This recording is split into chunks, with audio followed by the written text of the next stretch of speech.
মিয়ানমারের সশস্ত্র সংগঠন আরাকান রোহিঙ্গা স্যালভেশন আর্মির প্রধান আতাউল্লাহ ওরফে আবু আম্মার জুনুনি ও তার ৫ সহযোগীকে ৮ দিনের রিমান্ড শেষে কারাগারে পাঠানোর নির্দেশ দিয়েছেন আদালত। মঙ্গলবার ২২ এপ্রিল বিকেলে Narayanganj senior judicial magistrate Belayet Hossain এই আদেশ দেন। কারাগারে পাঠানো অন্য আসামিরা হলেন মোস্তাক আহমেদ, সলিমুল্লাহ, মোহাম্মদ আসমাতুল্লাহ, হাসান ও মনিরুজ্জামান। তারা সকলে আতাউল্লাহর ঘনিষ্ঠ সহযোগী হিসেবে পরিচিত।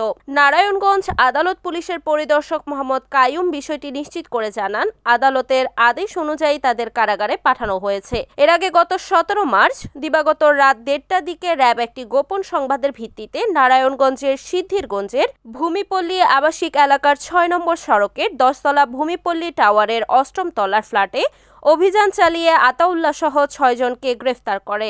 একই দিন ময়মনসিংহ জেলার নতুন বাজার এলাকার গার্ডেন সিটির ১০ তলার একটি ফ্ল্যাট থেকে আরও ৪ জনকে, যাদের মধ্যে ২ জন নারী ও ২ জন পুরুষ গ্রেফতার করা হয়। পরে সিদ্ধিরগঞ্জ থানার র্যাব ২টি মামলা দায়ের করে এবং আতাউল্লাহ সহ ৬ জনকে ১০ দিনের রিমান্ডে নেওয়ার আবেদন জানায়। শুনানি শেষে বিচারক তাদের ৮ দিনের রিমান্ড মঞ্জুর করেন।